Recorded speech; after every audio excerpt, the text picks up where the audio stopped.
이번 시간에는 우리 전화기 팩스 문제를 같이 한번 풀어보도록 하겠습니다.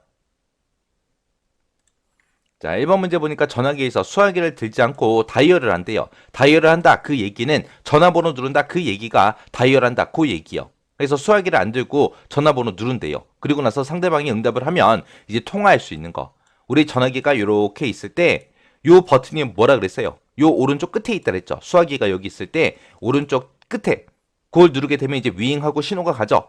윙하고 이제 신호가 가고 거기서 이제 전화번호 누르면 상대방이 응답하겠죠. 그때 이제 그냥 통화할 수 있는 거, 수화기를 안 들고 통화할 수 있는 걸 보고 우리가 비응답, 온훅이라고 합니다. 그 다음에 이번에 보니까 정보통신회선의 전용의 종류는 어떻게 구분되는가라고 물어봅니다. 우리 전화는 크게 두 가지가 있죠. 크게 보게 되면 이제 국내 전화, 국제 전화. 그렇게 이제 두 가지 나눠지는 거죠. 정답이 3번이요. 그 다음에 이제 3번 문제 보니까 전화기에서 송수화기를 올려놓으면 꺼진 상태가 되고 송수화기를 들게 되면 이제 온 상태가 된대요. 수화기를 올려놓는 그 곳에 보게 되면 버튼이 하나 있죠. 그 버튼이 이제 전화기를 껐다 켰다 한다 그랬습니다. 그 스위치 이름이 뭐예요? 훅 스위치요. 훅 스위치. 그 다음에 이제 4번 문제 보니까 전기 에너지를 원래 송신한 음성으로 변환해 준대요. 그럼 나한테 나오는 게 뭐예요? 음성이 나오죠. 그 음성을 어떻게 해야 돼요? 우리는 들어야죠. 듣는 곳이 어디요? 수화기요. 그 다음에 5번에 보니까 음성 에너지를 뭘로 변환한대요? 전기로 변환한대요. 그러면 이 전기를 우리가 들을 수 있어요? 없죠. 내가 말한 그 음성을 전기로 바꿨으면 그 전기를 상대방한테 보내주는 거죠. 그게 뭐예요? 송화기요, 송화기. 그 다음에 이제 6번 문제요. 송화기로부터 전송된 전기 신호를 본래 음성으로 복원을 시켜준대요. 음성으로 나오는 거죠. 음성으로 나오면 난 뭐 해야 돼요? 그 음성을 내 귀로 들어야죠. 귀로 듣는 부분이 어디요? 수화기요, 수화기. 그 다음에 이제 7번이요. 송화기로 말한 그 음성이, 내가 말한 그 음성이 송화자의 수화기를 통해서 다시 귀로 들리는 거. 그러니까 내가 말한 음성이 내 수화기로 들리는 거. 그건 좋은 거예요, 나쁜 거예요? 나쁜 거죠. 내가 말한 거는 그냥 상대방한테 날아가면 되는데 내가 말한 게 내 귀로 다시 들리는 거. 그걸 보고 우리는 측음이라고 합니다. 측음. 그 다음에 8번이요. 전송 품질의 척도가 아닌 거. 전송이요. 전송 품질이 좋냐 나쁘냐 그거 따지는 척도가 아닌 거 찾아라 라고 했습니다. 전송이라는 거는 내가 상대방한테 뭔가 보내는 거죠. 자, 요거 잘 생각해 보세요. 만약에 나랑 여자친구 둘이서 이제 앉아서 TV 보고 있는데 갑자기 다른 여자한테 전화가 왔어요. 근데 그 전화번호 잘 생각해 보니까 어젯밤에 술 마시면서 그때 이제 처음 만난 그 여자 전화번호예요. 그러면 그 전화를 받아야 돼요? 안 받아야 돼? 안 받아야 돼요? 안 받으면 어떻게 될까요? 싸우겠죠. 왜? 누군데 전화 안 받아? 그러고 의심할 거 아니야. 그죠? 그리고 받으면 그 상대방의 목소리가 들리겠죠. 그러면 내 전화기로 모르는 사람의 목소리가 들리기 때문에 또 여자친구가 그걸 듣고 뭐라고 할 거 아니에요. 그러면 그 전화기를 받을 때 어떻게 하면 돼요? 소리를 막 줄이죠, 우리가. 그 소리 줄이는 걸 보고 뭐라 그래요? 수화 음량이요. 수화 음량. 수화 음량이라는 거는 전화기의 기능이에요. 전화기의 기능. 전송되는 거랑 관계없이 전화기의 그 기능이 이제 수화 음량이야. 수화 음량 조절하는 거. 그래서 정답이 3번이요. 그 다음에 9번에 보니까 두 가지 주파수를 혼합해서 번호를 식별하는 전화기가 뭐냐라고 했습니다. 두 가지 그럼 여러 가지고 여러 가지 주파수 쓰는 걸 보고 우리가 MFC 전화기 그렇게 이제 부른다 그랬죠. 요 M이 여러 개, F가 주파수라 그랬어요. 그래서 우리가 쓰는 전화기를 보고 MFC 전화기다 그렇게 이제 부르는 거예요. 그 다음에 10번에 보니까 단말기에서 여러 개의 주파수를 조합해서 부호에서 전달하는 전화용 선택 신호 방식은 그랬습니다. 여러 개의 주파수 쓰는 게 뭐라고요? MFC라고요. 여기 정답이 4번이요. 그 다음에 11번에 보니까 우리 MFC 전화기에 번호 중에서 6번에 해당하는 그 주파수가 뭐냐 그렇게 물어봅니다. 그 다음에 12번 문제는 7번에 해당하는 그 주파수가 뭐냐 그렇게 이제 물어봐요. 우리 전화기가 이렇게 있다고 하자고요. 자, 우리 버튼 누르는 곳이 이렇게 12개가 있죠. 여기가 이제 번호가 몇 번이요? 1번, 2번, 3번, 4번, 5번, 6번, 7번, 8번, 9번, 0번. 그리고 여기가 별. 그 다음에 여기가 샵이죠. 자, 전화기가 이렇게 있을 때 우리 주파수가 시작되는 게 여기서부터 시작해서 6, 7, 8, 9 그렇게 간다 그랬어요. 그리고 위로 갈 때는 이제 12, 13, 14 하고 그렇게 간다 그랬습니다. 그때 이제 6번하고 7번 그거 이제 물어보는 거죠. 문제에서. 자, 일단은 6번 먼저요. 6번은 몇 번으로 시작해야 돼요? 7번으로 시작하고 그리고 14번으로 시작되는 거예요. 해서 여기 7번으로 시작되는 게 있고 그리고 여기 14번으로 시작되는 게 여기 있네요. 그래서 얘는 정답이 3번이요. 그 다음에 12번에서 물어본 게 7번 주파수 물어본 거죠. 그때 요 7번 주파수는 8로 시작하고 12로 시작하는 거예요. 그래서 8로 시작되는 게 여기 있고 그 다음에 12번이요. 12번. 그래서 정답이 4번에 있네요. 그 다음에 13번에 보니까 특수 기능을 지원하는 그런 교환기가 뭐냐 물어봅니다. 특수한 기능까지 전부 다 가지고 있는 그런 전화기를 보고 우리는 뭐라 그래요? 키폰이요. 키폰. 회사에서 쓰는 그런 버튼이 많은 그런 전화기요. 그게 키폰이요. 그 다음에 전자교환기에서 호출음을 바르게 설명한 것은 그리고 나왔습니다. 올바르게 설명한 거 찾으래요. 호출음이다 그러면 요즘에 우리 핸드폰에서는 상대방한테 전화 걸었을 때 이제 컬러링이 나오죠. 그 컬러링 얘기하는 거예요. 그 컬러링은 언제? 내가 전화번호를 다 누른 후에 상대방과 통화가 가능할 때 그때 이제 들리는 그 신호음을 보고 호출음이라고 그렇게 이제 부르는 거예요. 호출이 뭔가 부르는 거잖아요. 부르는 거. 상대방을 부르는 그 소리. 만약에 상대방이 통화 중이다. 그러면 어떤 소리가 들려요? 호출음이 들리는 게 아니라 띠띠띠띠띠띠띠띠 그런 소리가 들리는 거죠. 그래서 호출음이 2번이요. 그 다음에 15번이요. 광학적인 방법, 빛을 이용하는 방법으로 문자가 됐든 그림이 됐든 그런 거를 읽어드린대요. 읽어드려서 그거를 이제 전기적인 신호로 바꾼대요. 바꿔서 통신망을 이용해서 원거리에서 이걸 받아서 복사해내는 그런 사무기가 뭐냐. 그런 거를 보고 우린 뭐라 그래요? 팩시밀리라고 하는 거죠. 그 다음에 16번이요. 화상을 일정한 순서로 작게 세분화해서 전기 신호로 바꾼대요. 그리고 그거를 이제 전송하고 그것을 다시 수신해서 원래 화면과 유사한 화상을 재현해 나가는 그런 방식이 뭐냐. 그런 걸 보고 우리는 팩시밀리라고 하는 거죠. 그때 요런 화상을 우리가 작게 분해하는 걸 보고 우리는 주사라고 그렇게 했었어요. 그 다음에 이제 17번이요. 공중전화통신망을 이용해서 퍼스널 컴퓨터랑 모사 전송 기능을 갖추어 이미지 데이터를 송수신하게 하는 그런 장비가 뭐냐? 모사 전송이 영어로는 팩스예요, 팩스. 팩스가 우리말로 모사 전송이요.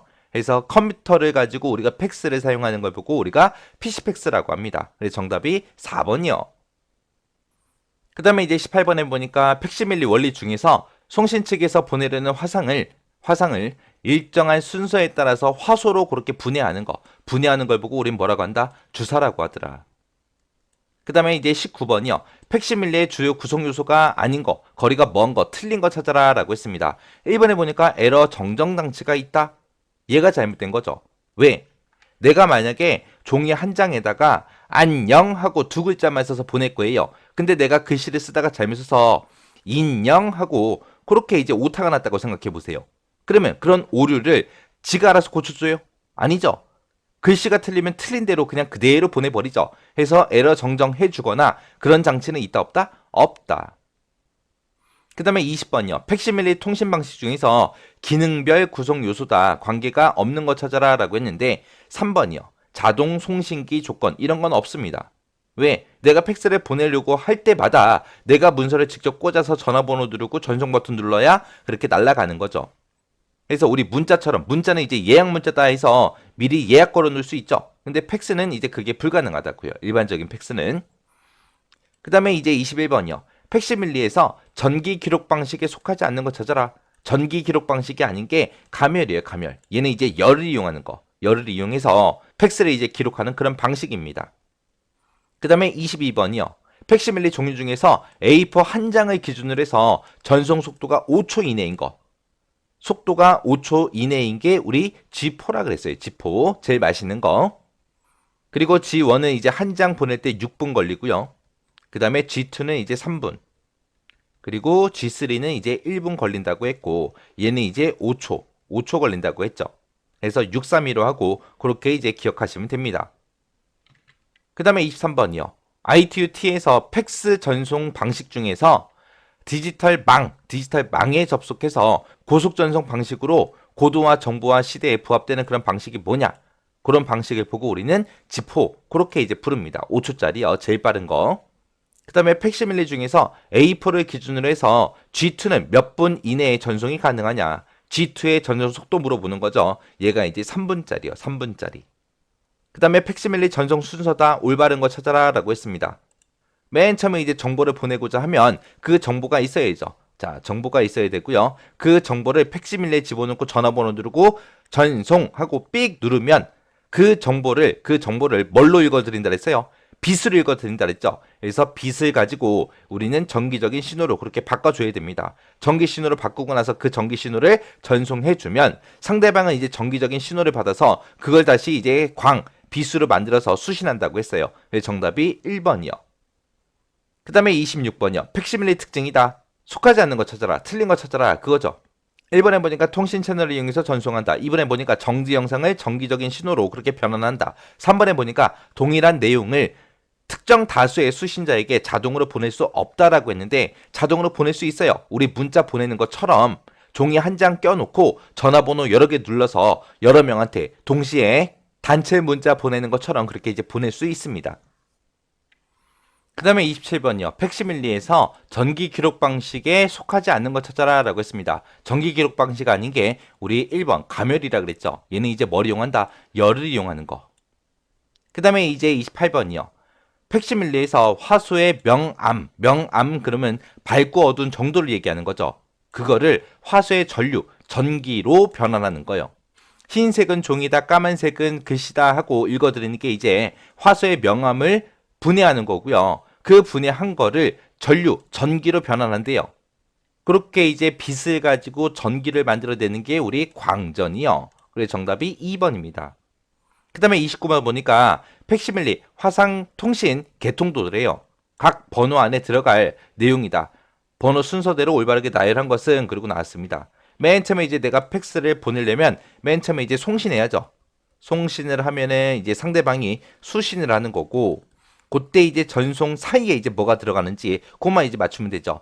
팩시밀리는 빛을 가지고 그 데이터를 읽어드린다 했어요. 그래서 빛을 가지고 맨 처음에 이제 데이터를 읽어드린 다음에 그거를 이제 전기적인 신호로 바꿔서 전송해 준다 그랬어요. 그럼 상대방은 전기적인 신호를 받아서 그걸 다시 빛으로 만들어서 수신한다고 했습니다. 그래서 이 순서대로 돼 있는 게 우리 2번에 있네요. 그 다음에 이제 30번이요. 가장 현대적인 그런 팩시밀리에 사용되는 그런 종이가 뭐냐? 우리가 지금 현재 쓰고 있는 종이가 보통지요. 보통지. 요 보통지를 우리가 A4 우리가 쓰고 있는 A4 그 종이를 보고 보통지라고 합니다. 그 다음에 31번에 보니까 용지 크기 물어봐요. 그래서 큰 용지부터 시작해서 작은 용지 그 순으로 바르게 나야 되는 거 찾아라 라고 했습니다. 우리가 용지의 크기를 따질 때는 제일 처음에 봐야 되는 게 뭘 먼저 봐야 된다? 숫자를 먼저 보더라. 숫자가 똑같을 때만 뭘 본다? 문자를 보더라. 자, 문자에서 A판이 있고 B판이 있을 때 뭐가 더 크다? B가 더 크다. 그리고 숫자는 0번부터 시작해서 10번까지 그렇게 있는데 그 중에서 어떤 종이가 크다? 숫자가 작으면 작을수록 종이는 크다라고 했습니다. 그럼 여기서는 큰 용지부터 작은 것 순서대로 그렇게 이제 문제가 나왔으니까 숫자가 작은 게 앞에 와야죠. 그래서 여기 2번이 오고 여기 2번이 왔는데 2번하고 숫자가 똑같을 때는 문자 본다 그랬어요. 뭐가 더 크다? B판이 더 크다라고 했어요. 근데 지금 여기는 A가 먼저 나와서 얘는 틀렸습니다. 얘는 이 순서대로 하게 되면 B2가 와야 되고요. 그 다음에 A2가 오고 그 다음에 A3가 와야죠. 그래야 맞는 거죠. 그 다음에 이제 2번 보니까 우리가 용지 크기 따질 때 숫자 먼저 보라 그랬죠. 숫자 보니까 여기 4번이 있고 3번이 있고 2번이 있네요. 얘는 지금 작은 거에서 큰 거 순서대로 그렇게 나열되어 있는 거죠. 그래서 2번도 틀렸습니다. 그 다음에 이제 3번에 보니까 숫자 보자고요. 숫자 보니까 6번, 5번, 4번 하고 그렇게 돼 있네요. 그럼 6번이 종이가 제일 작은 거죠. 얘도 작은 거에서 큰 거 순서대로 그렇게 나열되어 있는 거고 그 다음에 4번에 보니까 3, 4, 4 하고 있는데 4번하고 똑같아요. 숫자가 똑같은데 뭘 본다? 문자를 보더라. 그때 뭐가 더 크다? B가 더 크다. 해서 얘가 크기 순서대로 나열된 거예요. 큰 거에서 작은 거 순서대로 문제에서 요구한 대로 돼 있는 게 4번입니다. 그 다음에 이제 32번이요. 절연성 수지를 입힌 정전 기록지에 신호를 대응하는 펄스 전압을 정상적으로 만든 다음에 토너로 현상을 해서 열이나 입력으로 그렇게 정착을 시켜서 팩스 수신하는 그런 기록 방식이 뭐냐. 여기서 이제 쓰는 종이가 어떤 종이래요? 정전 기록지라는 걸 쓴대요. 그렇게 이제 수신하는 기록 방식을 우리가 정전 기록 방식이라고 합니다. 정전 기록지를 쓰니까 정전 기록 방식이요. 자, 이렇게 해서 이제 전화기하고 팩스 문제가 이렇게 나옵니다. 이렇게 나오는데 지금 푼 게 32문제예요. 우리 문제 한 줄, 정답 한 줄 그렇게 외우게 되면 몇 줄을 외워야 돼요? 64줄을 외워야죠. 64줄 언제 외울 거예요? 차라리 그냥 이론 외우세요. 이론 몇 줄 안 되잖아요. 그래서 이론 내용 잘 정리하고 지나가세요.